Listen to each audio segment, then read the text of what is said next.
Hey yo, as we get ready to leave Space Dock and take ourselves on the first mission that we're gonna do, Heads up, Carter.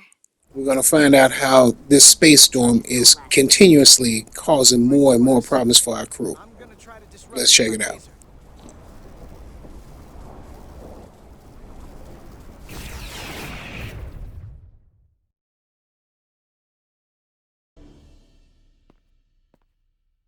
So we gotta climb up the pylon.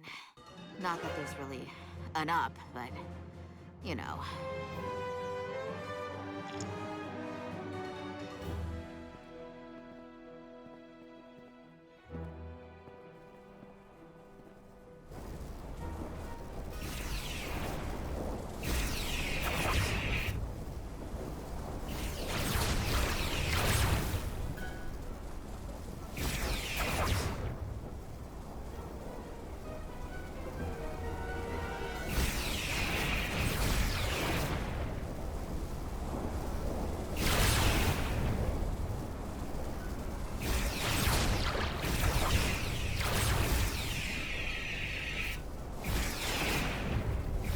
We're almost to the regulator.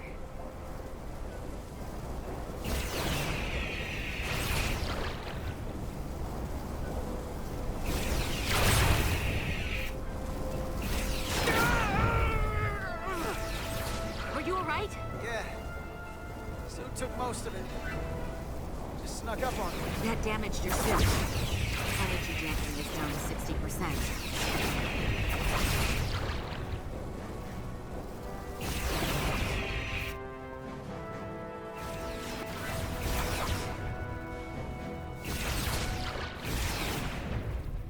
We're at the regulator. Opening the access panel. And now halting the EPS flow to the port nacelle, we have little time before it causes an overload in the engine. You must work efficiently.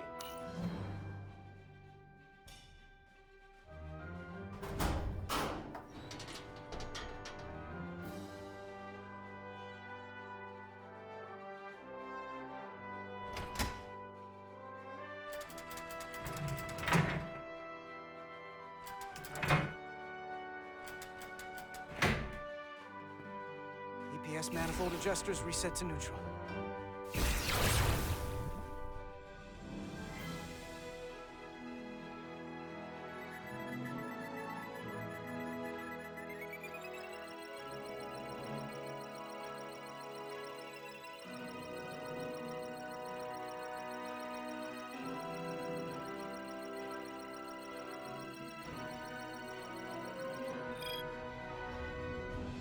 The EPS lines to the port warp engine are back in balance. Almost done. Once I cycle the manifold nozzles, Chobot can...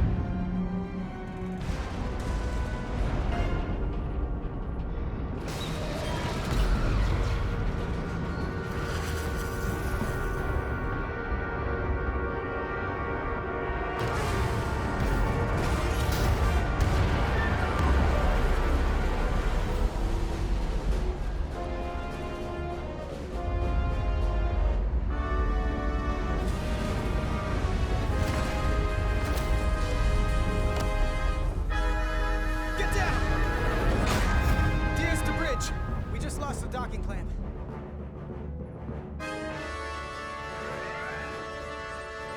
We've got a lot of debris coming down.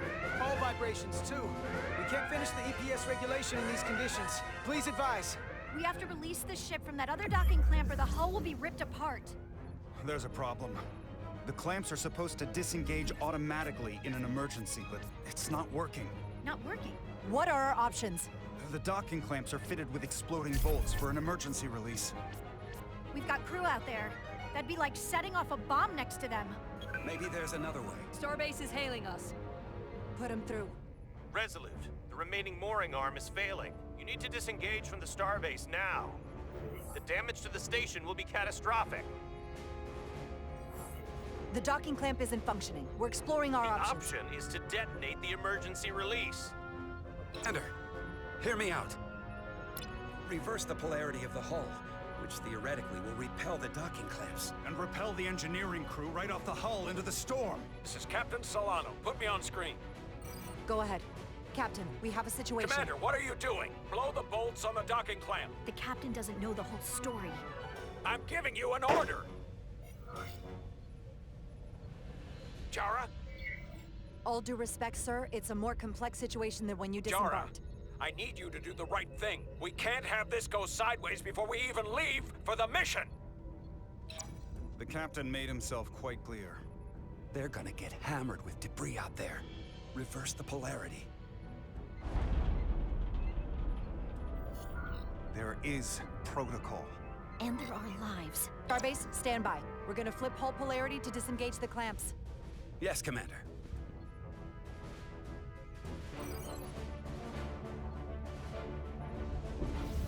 Repair crew, this is Acting Captain Jara Rydek. Be advised, we are going to reverse hull polarity to free us from the remaining docking clamp. Tether yourself and deactivate your boots on my mark. 4, 3, 2, 1. Mark!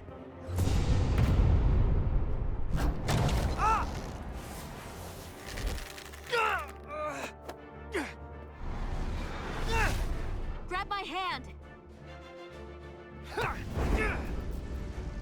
I got you. Thank you. Plasma imbalance is reaching critical condition. We are moments from primary system failure. I got it.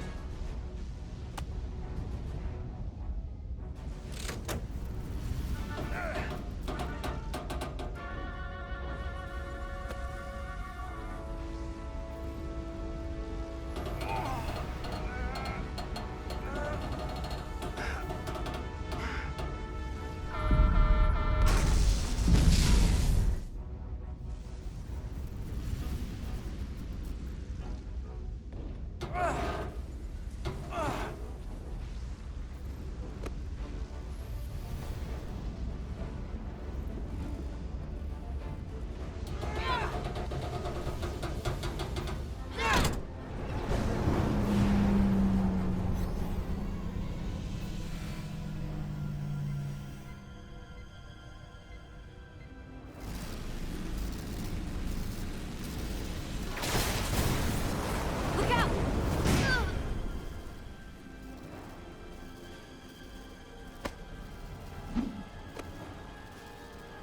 I got you.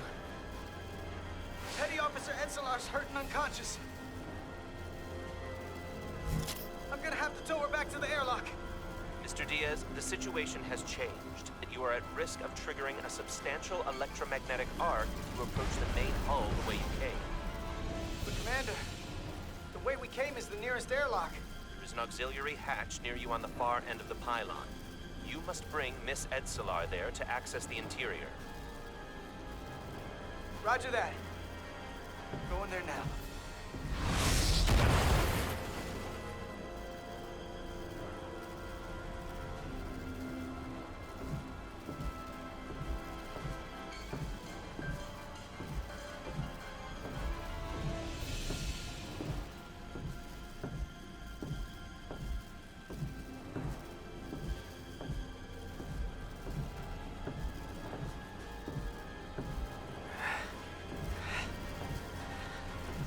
I'm at the auxiliary hatch.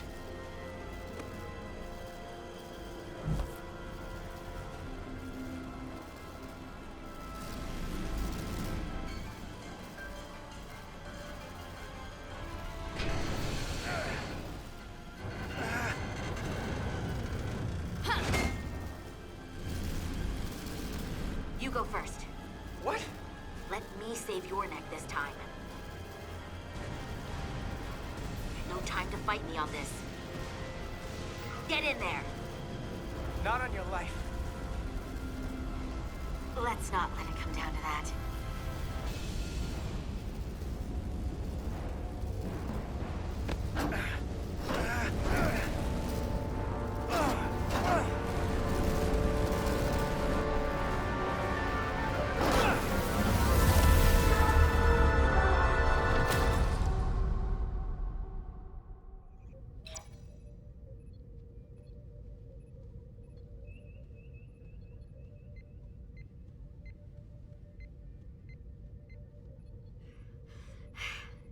We made it.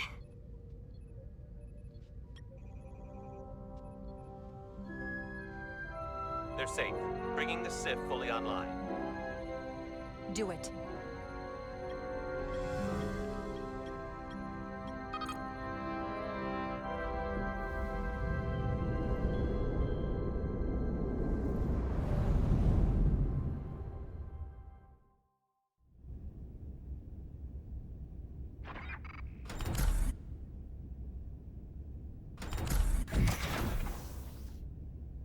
Nilly. I'm good. Help me with him.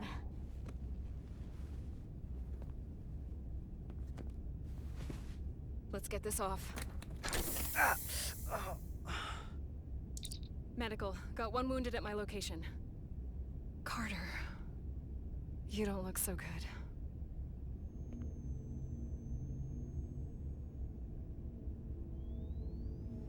You gotta be more careful. I just got here. I'm not ready to see you two get blown to space dust just yet. Now let's get you down to sickbay. Great.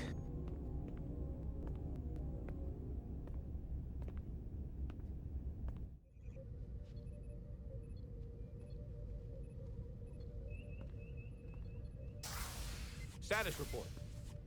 The repair crew made it inside. EPS flow is back to nominal levels. The SIF is back up. How does this affect mission readiness, Mr. Ermot?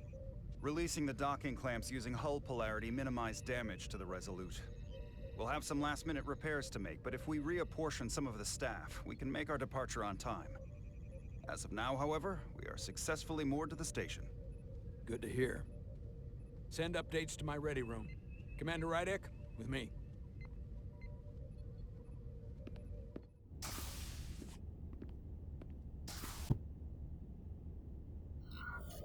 Respectfully, Captain, I made the right choice given the information You I had. disobeyed my orders! And not just in front of the bridge crew, but the Starbase staff as well. That's going to get around. My name's already tarnished around the fleet. But what is it going to do to my credibility on this ship? From the top to the bottom. Bridge to lower decks. Maybe I shouldn't have disobeyed a direct order, but you were wrong. You weren't on board, and you didn't have all the information. So I made the right decision for the ship. If you're worried about your credibility, put your ego aside and trust your crew. Trust me. You might have won some fans on the bridge with that stunt, but not everyone. Lieutenant Commander Chovak has already bent my ear. I'm sure he doesn't take it personally. He'll get over it in time. Mr. Chovak is more complicated than he would want to admit. I guess we all are. And, if I'm being honest, I'm not sure what I would have done in the moment either. You never really know if you weren't in those shoes. So, let's just boil it down to, you did what you had to. Thank you for understanding, sir. I'm sure no one knows the burden of command as well as you do. I'm sure you will, someday. Despite it all, we got our final Starfleet clearance to depart.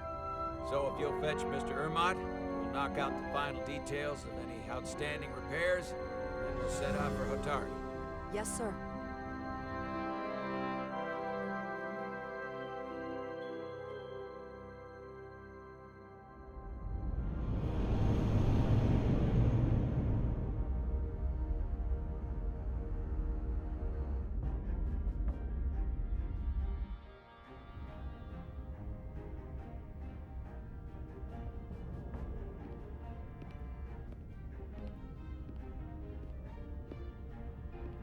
All departments reporting full mission readiness. We've got our full complement on board. This is my favorite moment, right now. The start of a new mission is always full of possibility. The Orion Syndicate could sell it as a drug. Don't let the Admiralty hear you say that.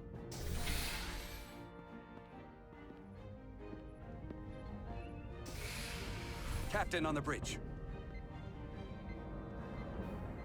Sit. Sit, everyone. You all know, I'm not big on speeches. We're embarking on the first mission since our refit. Let's make it a good one. Disengage docking clamps.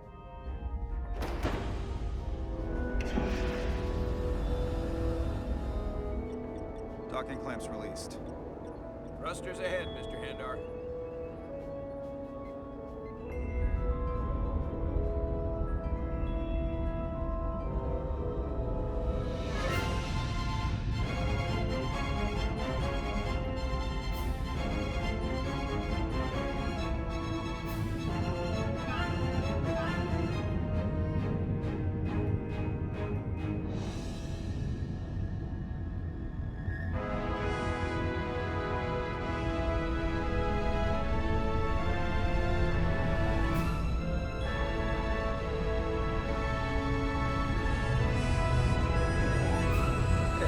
Should do it.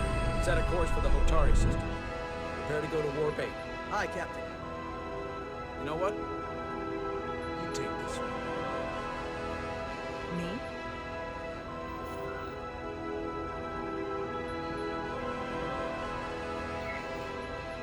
Helm.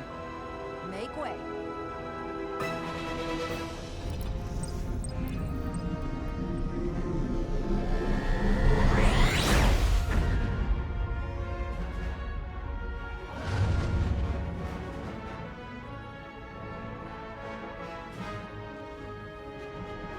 way. It's a sailing term. I know that.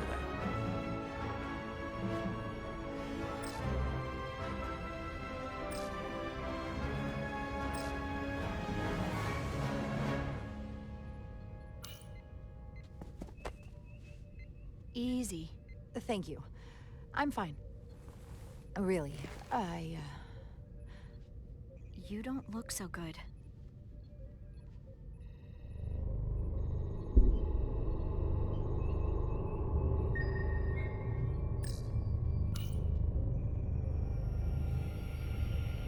I have to get to sickbay. Go.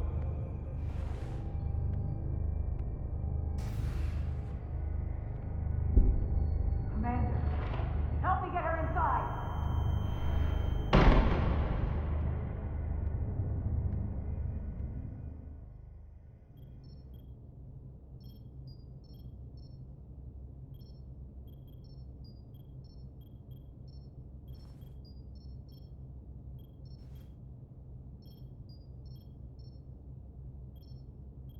Well, that was quite a scare.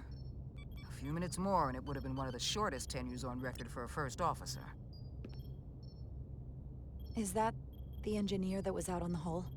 That storm did a real number on him, but he'll live. Just needs rest. You should worry about yourself. Your deridium levels got dangerously low and destabilized your cell structure. This is definitely one of the more memorable first days I can think of. My name is Dr. Aram Duval, Chief Medical Officer. To be honest, I've never met a Kobliad before. You're... Rare. I know. I was going to say special. Your people's numbers have dwindled, despite the Federation's efforts to find a more readily available alternative to the deridium you need to survive. Yet you joined Starfleet, and managed to thrive. I imagine the responsibility must be overwhelming. Maybe even a burden at times. It does make me unique, but it's not a burden at all. I'm honored to be Kobliad, to represent my people. As you should be. And don't worry, I won't treat you like a science experiment. I just do the science and leave the experiments to Solano. You don't agree with his methods? I don't agree with his definition of acceptable risks. Not when the lives of your crew are at stake. My professional opinion is that the accident took a toll. More than he's willing to admit. He's overstressed, operating in the pressure cooker of his own mind.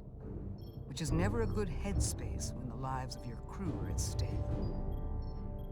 What concerns me is that now he's even further away from the thing he's been chasing his entire career. The breakthrough discovery. The major innovation. Something he can put his name on. But the more the time passes and the further out of reach it gets, the more risk he'll be willing to take. I hear you. But that's my job, isn't it? To make sure that doesn't happen. and we don't lose sight of the bigger picture. Which is exactly why I'm so glad you're here. We need you now more than ever. And I have to give you credit for what happened on the bridge. It took guts to defy a direct order. Huh. I guess word travels fast around here. It's a small ship, and everyone's curious about the new XO. Fortunately, your cell structure's almost completely stabilized. And I'll spare us both the lecture, but I do feel it's my responsibility to remind you, without regular infusions of Duridium, you will not live. It's as simple as that. Understood. Then, my work here is done.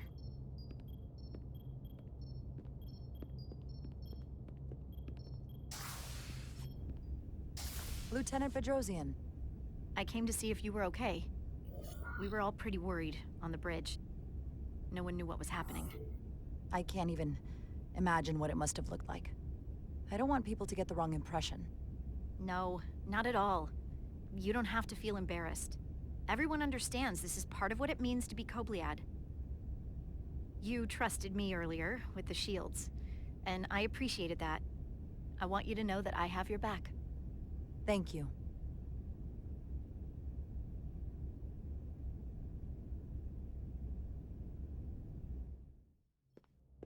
Now, Carter, the emissions that gave you that burn are quite unusual, like everything else that goes with this storm. That's a combination of hyronolin and lectrazine to counter the radiation effects. That should help speed your healing. She's come by a couple of times to see you already. Be brief. It's good to see you awake again. I was starting to get worried. Not that you aren't in good hands with Dr. Duvall. You did take one hell of a shot, though. So, be honest. How bad do I look? You look rugged. Rugged? Okay, how about heroic? Millie was looking in on you too, by the way. But since it's just us right now, I had a chance to think about this while I was away. And I thought it was important that I just come out and tell you. Instead of tiptoeing around it. Or worse. Wait, are you angry at me or something? Oh, no, not that. I'm sorry. I'm probably making too big of a deal here. What I'm trying to say is, we've been really good friends for a long time. But I got back here and I couldn't ignore it anymore. I want to see if there's more between us than just being friends. This is all kind of unexpected. I didn't expect this either. But here we are. And I didn't want to ignore it. I just figured I'd steer right into it. Well, what do you think? I've been about as direct as I can stomach. You can do that too. That's a lot to think about. I know it is. So, maybe I should think it over. Oh, yeah, take as long as you need. I get it. But don't leave me hanging. Sorry to interrupt, but the patient needs to rest if he wants to get back to his old self. Of course. Get better. And while you're resting up, think about what we talked about.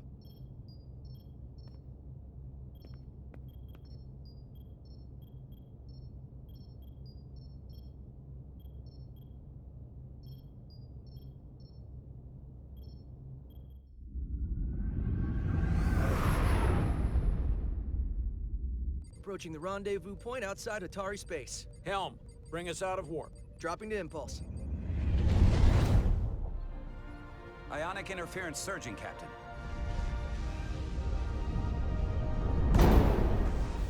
Shield integrity holding. We can take it. We are at the correct coordinates to meet the shuttle. Commander Rydek, find us our diplomat, if you will. Aye, Captain. Let's reduce the noise. Filter out environmental signals. I can manually tune what's left for Federation signal types.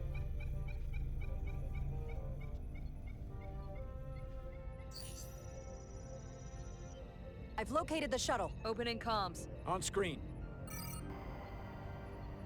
Shuttle to Resolute. Shuttle to Resolute. Debris field. Lost maneuvering. Losing. I can't get it any clearer. We won't get a transporter lock. It's just not happening. Power up the tractor beam. We'll pull them directly into the docking bay.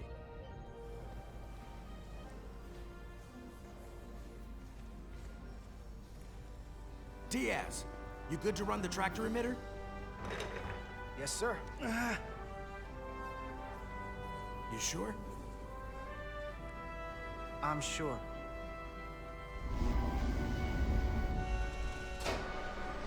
Come on, Diaz. First thing, lock onto the shuttle and stabilize the rotation.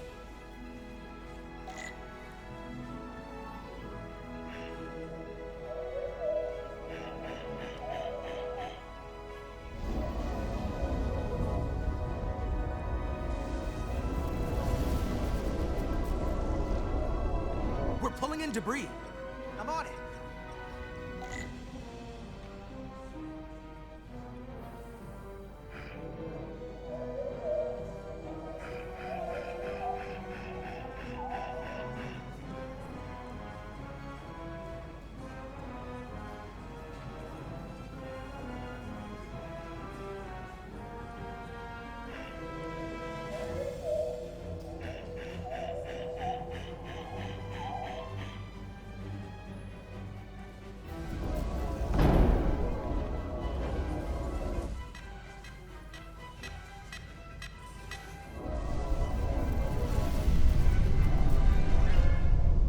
That's gonna take out the shuttle.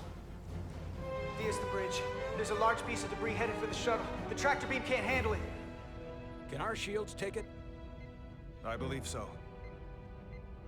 Commander Rydek, plot an intercept course. On it.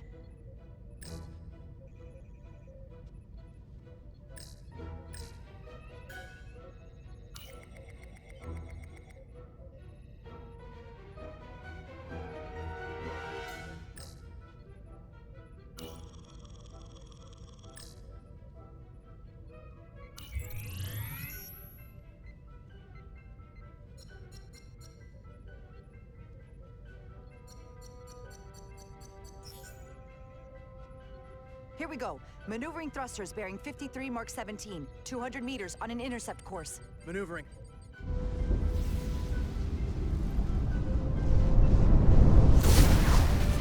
Got it. Whoa! Someone's working hard on the bridge.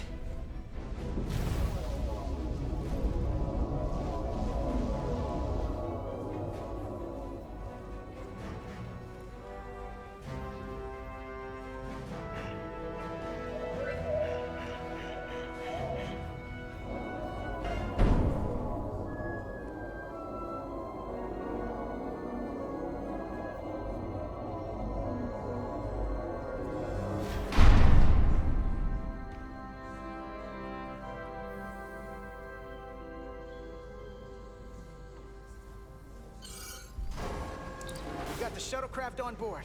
Good job. We're on our way down to meet them.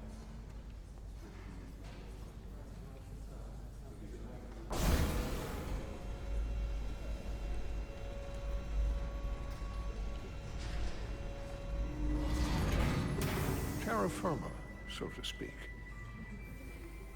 Ambassador Spock?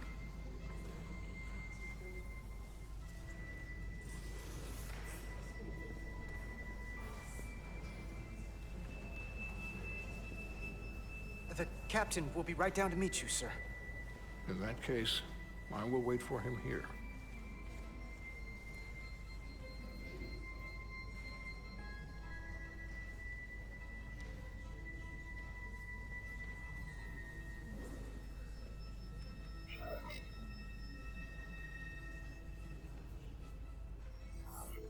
Apologies for the landing, Ambassador.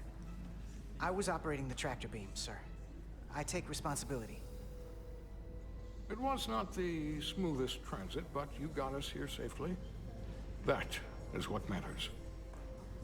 We thought we were prepared for our arrival in Hotari space, but it is evident my craft was not sufficiently robust for such intense ionic activity. The storm has been pretty intense. There was an element that was most unusual.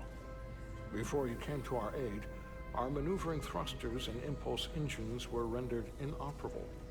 So we attempted a short traversal at warp speed, only to find that we could not achieve warp at all, even though our diagnostics computer showed no faults or anomalies. What do you make of that? When all indications say that warp speed is possible, but in practice, we find it is not. Well, this storm is one of the strangest phenomena we've ever encountered. It's disrupted other systems. Who knows what it might do to a warp drive? Yes, it would seem further investigation is called for. Take readings, run some additional diagnostic checks, and we'll get to the bottom of this. Quite logical. Petty Officer... Carter Diaz. Sir. Thank you. Ambassador Spock. Excuse me. I'm honored to have you aboard. I'd like to get right to it. We're already behind.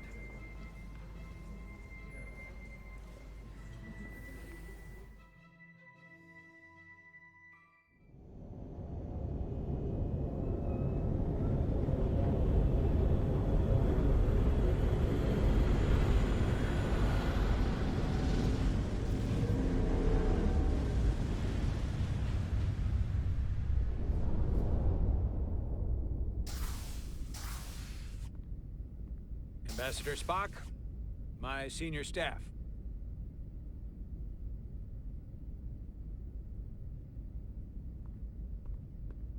It's not every day that a captain gets to welcome a Starfleet legend aboard. You flatter me, Captain Solano. But legend implies the past tense, whereas I am very much focused on our present circumstances. I didn't mean to suggest you were stuck in the past. You're right, Ambassador. Not the most diplomatic choice of words. You are a legend, Ambassador. There's not an officer in Starfleet that doesn't know of your career.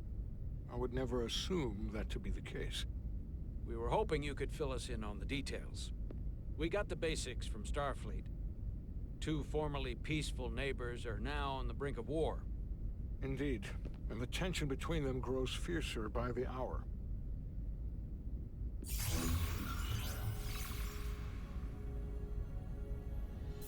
Lydia and Hotari. The Lydians are the more advanced species. They made first contact with the Hotari over a century ago. This is Tau, the Hotari moon. It is rich in dilithium, and for decades, the Hotari and the Illydians have shared a mining operation there. The Illydians provide the technological resources, while the Hotari have served as the labor force. The stability of that arrangement was the source of their peace, until recently. The Hotari have suddenly and forcefully seized control of the mining operations and expelled the Illydians from their system. That is the official story, as told by the Hotari when they requested Federation mediation. But the details remain scant. Communications between all parties have been limited by the ionic interference. Have the Illydians retaliated against the Hotari? Or taken any action against them? Surprisingly, they have not yet responded in kind. They were open to a Federation presence, but it is unlikely the relatively primitive Hotari forces would stand a chance against the Illydian fleet in open war. Left unchecked, this conflict will result in more bloodshed, which is what we are here to prevent. And the dilithium trade hangs in the balance. Clearly, the Hotari have been exploited in this relationship. Maybe we can persuade them peace is the more profitable alternative for everyone. They both profited from the mines. And for the Hotari, something is better than nothing. Peace is our objective, after all. We can call it profitable or mutually beneficial, but at the end of the day, the Hotari are still being exploited for their own resources. True peace is not merely the absence of war. And as such, this conflict will surely come again. Neither the Illidians or the Hotari are members of the Federation, so we can't make them do anything. There is an additional complicating factor I should mention. In the past, the Federation has relied on the Illidians as a source of dilithium. That certainly changes things. The Federation sources its dilithium from a lot of places. Yeah, and this is one of them. So we've already played a part in this. Unfortunately, that is indeed the case, Commander Rydek. We're morally obligated to make this right. Hold on. Our only obligation is to negotiate the peaceful resolution of this conflict. Given the Federation's involvement in the Illidium dilithium trade, Captain Solano and I must make every effort to appear neutral in these negotiations. What worries me is if this whole thing unravels, and we're at the mercy of the storm at less than full strength. We can't let it come to that. Considering what the Ion Storm has done to our ship, and the Ambassador's shuttle, we have to assume the Illidian fleet has had problems with it as well. This recent surge in the energy disturbance temporarily levels the playing field. Commander Westbrook is correct. The energy anomalies around the Hotari systems have been noted in the past. But they have never been observed on the orders of magnitude we have seen in recent weeks. The field isn't level. We have the backing of the entire Federation. Either of these forces would be foolish to attack us. That's probably what the Illidians thought too. We are here because we are up to the task at hand. All the more reason to learn as much about the energy anomaly while we can. We do not want to be caught at a disadvantage, should the situation escalate. So I trust we understand our circumstances. We're operating on a strict timetable here, and we're going to be leaving for the negotiations shortly. Commander Westbrook, I want you to leverage our systems to investigate the anomaly from here while we're gone. Aye, Captain. Thank you all. Dismissed. I want to speak to both of you privately.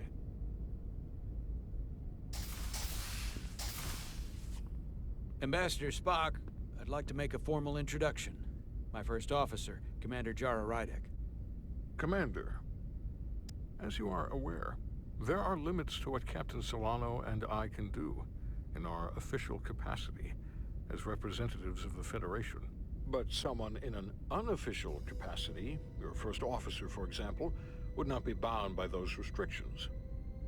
Commander Rydek could ingratiate herself to certain parties behind the scenes, where they may be more candid in revealing information that could lead to a resolution. She certainly goes her own way. Maybe that helps in this case.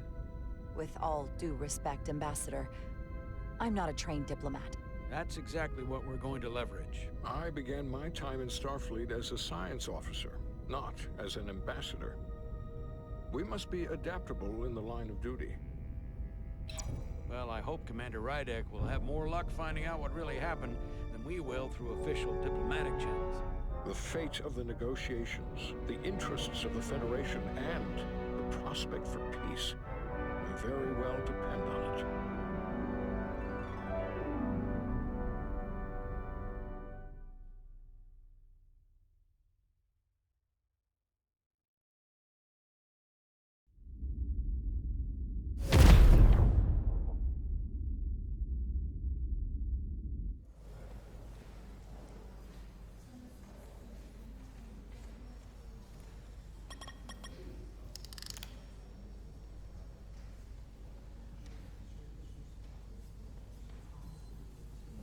Mr. Diaz, I understand you have already discussed the warp drive failure with Ambassador Spock? I have. It is imperative that the Ambassador's shuttle be flight ready. I need you both to ascertain the root cause of the system failures he encountered. I'm surprised, Commander. I thought you would have wanted to work on Ambassador Spock's shuttle yourself. I respect the Ambassador and his many accomplishments, but I do not derive any satisfaction from interacting with his shuttle as if it were somehow transubstantiated through its association with him. Especially when I have the entirety of this starship to concern myself with. I am not the chief engineer of this shuttlecraft. Commander Chovak, is there anything you do enjoy? I take pleasure in the satisfaction of a job well done.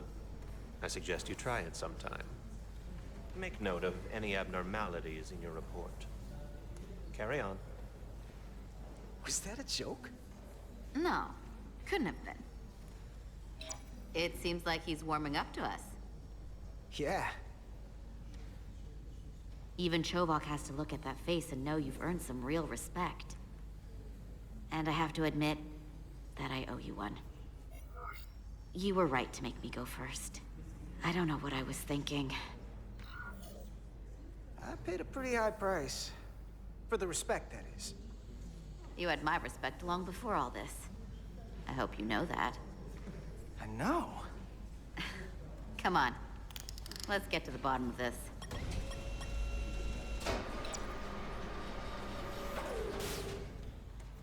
Ready to go? All set. Let's run the diagnostic.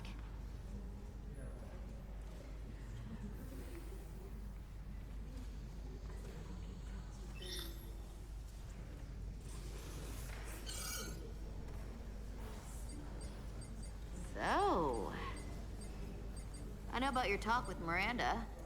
You do? She sent me a Priority 1 dispatch right after your conversation. Yes or no, that's one thing. But I can't believe you said you needed to think about it. I did need to think about it. Well, you can't leave this unsettled. It's not fair to her. She was direct with you. Didn't play games. Neither should you. Well, honestly, I was worried you wouldn't approve of, you know, fraternization with... Don't make this about me. You can see where this goes between you two, or you can stay friends. But don't screw this up. I like my friends, and I like our group. I don't want to lose that. Is that thing done? Yeah, it's wrapping up. Let's see. The relays along the primary EPS are blown. The backup relays are all intact. An EPS overload from the warp drive could cause that. But how did the shuttle end up dead in the water? Huh. Well, maybe the ship's data recorder can tell us something.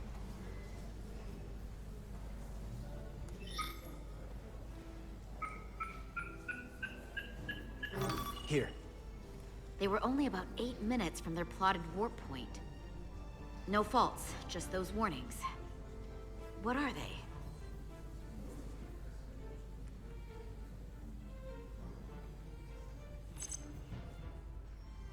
There was a complete warp cascade failure. Wow. They're lucky the shuttle didn't turn inside out. Makes me think the computer panicked on the warp field equation.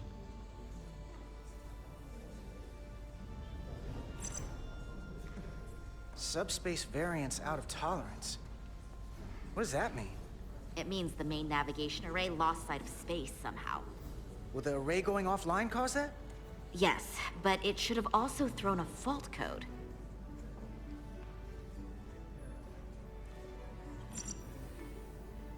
The warp field became inverted suddenly. I've seen this happen when the center warp coil cracks. A cracked warp coil throws a fault code. Still, we should take a look. Any one of these failures should have thrown a fault. If it was caused by a system failure. None of this caused the relays to blow. Roll forward to when that happened. Yes, ma'am.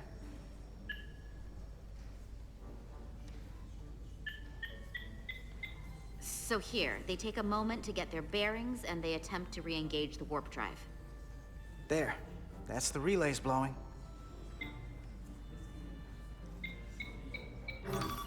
And look, there's another warp system alert.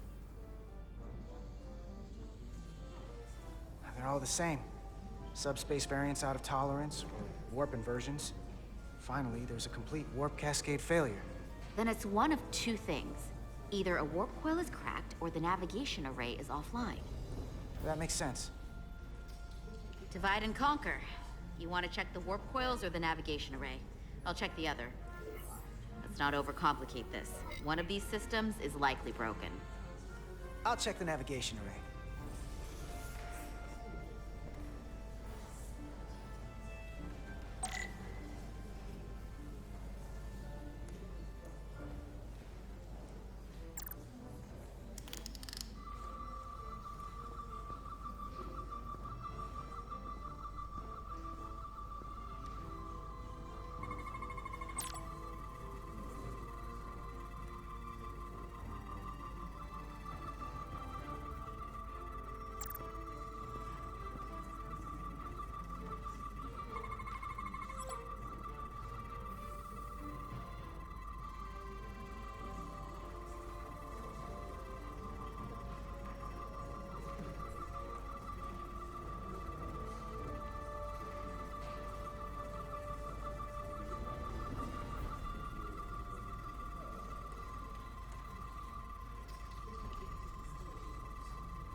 Navigation array checks out, so it must be a coil. Except it's not. Checked and double-checked. Well, the readings don't lie. Here comes the security detail for the way team.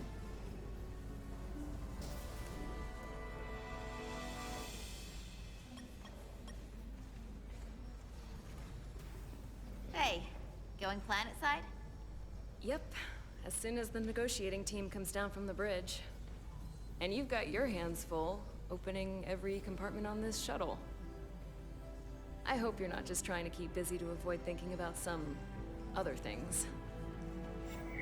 I'm not trying to put you on the spot. And lucky for you, I've got a ride to catch. Well, this is important work. On an important shuttle. The ambassadors. Ah. I won't tell Spock you're digging through his things. Hey, Maris. Aren't these those button pushers you're always hanging out with? And you're the phaser jockeys we always beat in Parisi squares, right? All aboard for Hotari. That another one of the captain's railroad things? Gotta be. I just usually zone out by the time he gets to the whole, steam engines were the warp drives of their day part. Catch y'all later. You don't want to miss your train. I do have to go. So, you've had time to think. You have something you want to say to me? The train is leaving the station. I'd like to know what I'm coming back to. I think we should keep things the way they are. You're one of my best friends. And you mean so much to me, and I don't want to risk losing that. I really don't. I understand. I gotta go. Sorry.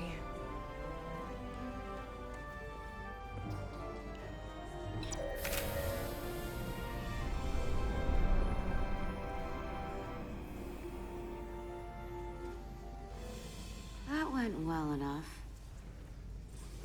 It'll be fine. All right, where were we? So, the warp coils in the navigation array are fine, but the nav computer doesn't seem to think so. I'm out of ideas short of field stripping the shuttle from bow to stern. You wanna take this out of the shuttle and throw it on the bench? Oh, real hands-on maintenance. I like it. Okay, the nav computer is patched into the ship. The ship's computer can double-check our work. If the shuttle's nav computer is putting out false data, we'll know it. Let's run through the shuttle's logs again. Running now.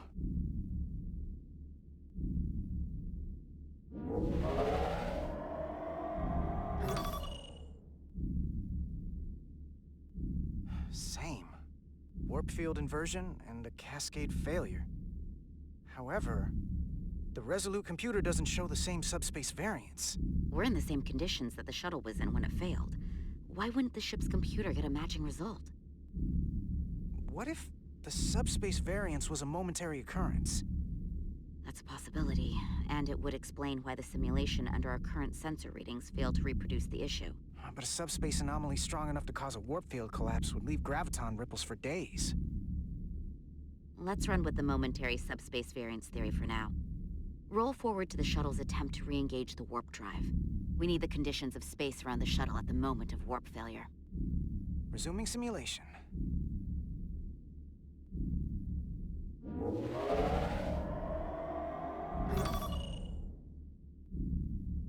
Error in warp field calculation. Cochrane formula variables are out of range. That right there.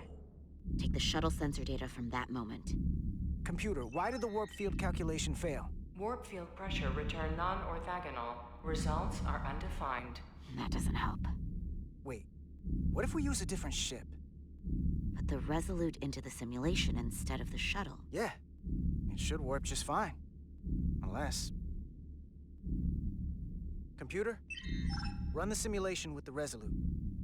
Resolute simulated. Computer, give me manual control on the warp power.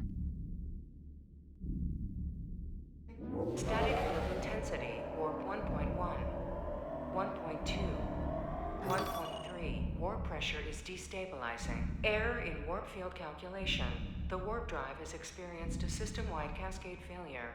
Warp field collapsed. Subspace variance is out of tolerance. Cochrane formula results are undefined. Bingo. What-o? The same moment when the shuttle failed to warp, so did the ship. Whatever happened to the shuttle just happened to us. The Resolute will not sustain warp. We can't leave Hotari space.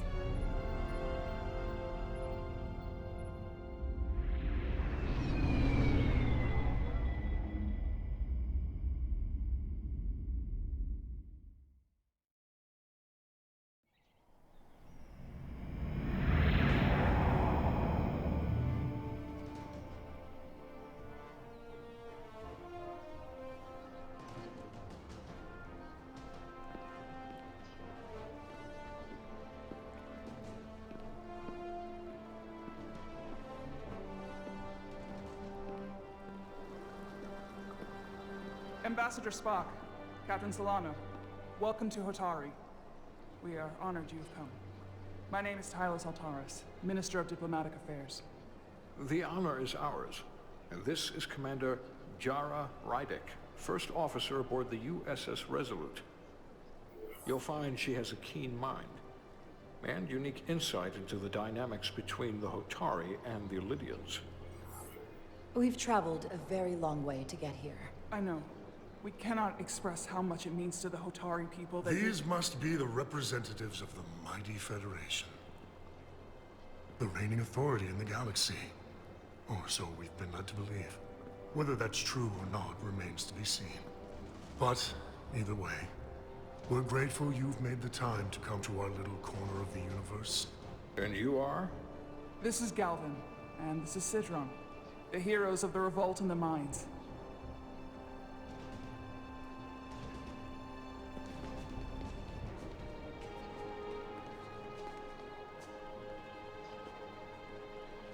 Let's hope this is the last time we ever have to come here. If you'll excuse me.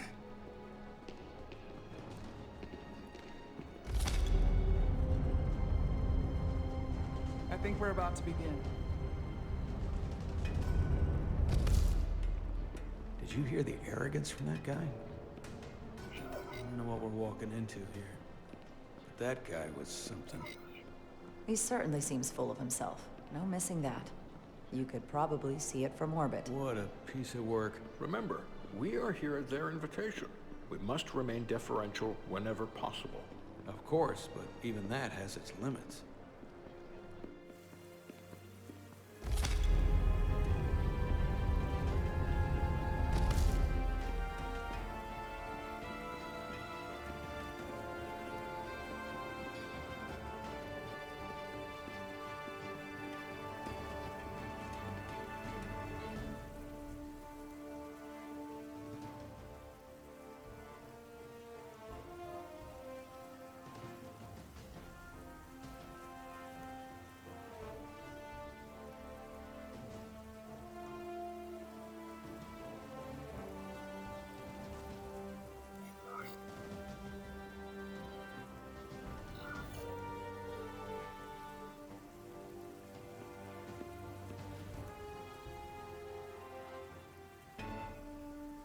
Ambassador Spock, welcome to Hotari Prime. The honor is mine, Your Majesty. That the Federation would send one of their most respected representatives is not only an honor to the Hotari people and their queen, but a recognition of our stature and importance. Let's get on with it, shall we? With all due respect to the Federation and their ambassador, they have no authority here. We are not members of their alliance. We are not subject to their rule, nor yours. We demand the immediate return of all mining operations to Lydian control, as it has been for centuries and will be for centuries more. That has always been our understanding. That understanding has changed. Then you invite war! And if you cannot remain silent, you will be silenced. But his point is well taken. What is the Federation's interest in this matter? Perhaps you would have us trade one oppressor for another? The Federation remains neutral. Our only interest is the peaceful resolution of this conflict. We are here at your request, Your Majesty. For now.